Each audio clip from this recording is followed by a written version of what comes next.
देखो बच्चों, class 10th में द्विघात समीकरण एक्सरसाइज 4.3 क्वेश्चन नंबर फर्स्ट। यदि निम्नलिखित द्विघात समीकरण के मूलों का अस्तित्व हो तो इन्हें पूर्ण वर्ग बनाने की विधि ज्ञात कीजिए।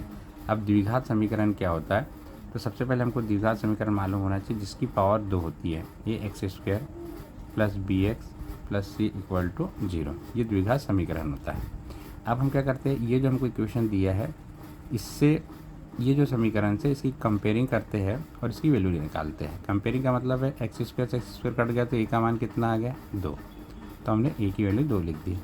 x से x कट गया तो b की वैल्यू कितनी आ गई हमारे पास -7 आ गई। ठीक है ना, इसको इससे काट देंगे तो b की वैल्यू -7 आ जाएगी। तो c की वैल्यू अपने पास कितनी आ जाएगी, c की जगह यहाँ पे 3 लिखा है। ये 3 वैल्यू हमारी निकल गई। अब हमको क्या करना है, मूलों का अस्तित्व है या नहीं ये पहचान करना है। तो एक फार्मूला होता है d बराबर b² माइनस 4ac है ना इक्वल टू 0 होता है। ये हमारे पास d विभक्तिकर होता है और हम इसमें इसकी वैल्यू रख देंगे। यदि 0 आता है तो भी इसका अस्तित्व होगा, यदि ग्रेटर देन मतलब पॉजिटिव चीज़ें आती है तो भी अस्तित्व होगा, लेकिन यदि कोई चीज़ नेगेटिव आती है तो उसका अस्तित्व नहीं होगा। हम इसमें मान रख देते, देखते क्या आता है। b की वैल्यू क्या है हमारे पास -7, यहाँ पे रख दिया। -7 का स्क्वायर हो गया -4। ए की वैल्यू कितनी है 2 है, 2 लिख दी। सी की वैल्यू कितनी है -7 लिख दी। अब इसको हल करते कितना आ जाएगा 49 माइनस ये माइनस और माइनस प्लस हो गया तो 4 2 8 हो जाएगा, 8 7 56 हो गया। ठीक है ना। अब इसको हल करेंगे तो कितना आ जाएगा हमारे पास 9 6 15 हासिल आया 1 6 4 10 105 आया। अब 105 पॉजिटिव में आया तो हमारे पास क्या आ जाएगा डी ग्रेटर देन है ना 0, मतलब यहाँ पर हमारे पास 105 की वैल्यू 0 से बड़ी आई है। इसका मतलब क्या है, पॉजिटिव आई है। तो पॉजिटिव वैल्यू के लिए हमको क्या करना पड़ेगा, इसको हल करना पड़ेगा। अब हमारे पास पूर्ण इसका अस्तित्व तो है, हमने क्लियर कर लिया क्योंकि पॉजिटिव आई है ना, इसलिए इसका अस्तित्व है। अब हम पूर्ण वर्ग कैसे बनाएंगे इसको, तो पहले इक्वेशन लिख लेंगे 2x² minus 7x plus 3 equal to 0। अब 2 का डिवाइड दे देंगे, इसमें जो सामने लिखा है इसका इसमें डिवाइड दे देते, तो क्या आ जाएगा x² -7/2 x हो जाएगा प्लस 3/2 इक्वल टू 0 हो जाएगा। ठीक है ना। अब इसको पूर्ण वर्ग बनाने के लिए क्या करते हैं, ये x के सामने जो 7/2 है इसके साथ हम 1/2 का मल्टीप्लाई करते हैं। तो ध्यान रखना पड़ेगा आपको, 1/2 का मल्टीप्लाई कर दो तो यहाँ पे आ जाएगा 7 और 2 का 2 मल्टीप्लाई करेंगे तो 4 आ जाएगा। अब ये 7/4 का हमको क्या करना पड़ेगा, वर्ग करना पड़ेगा। वर्ग मतलब इसका स्क्वायर कर दो, इसका भी स्क्वायर कर दो तो कितना आ जाएगा 49/16 आ जाएगा।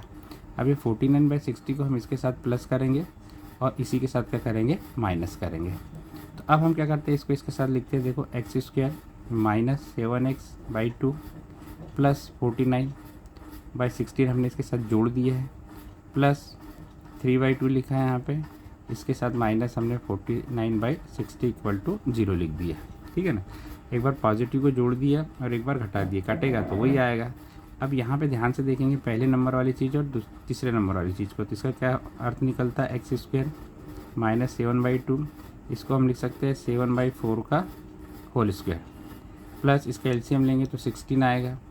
2 से इसको डिवाइड दे देंगे तो 2 8 16 और 8 का 3 मल्टीप्लाई कर देंगे तो 24 हो जाएगा।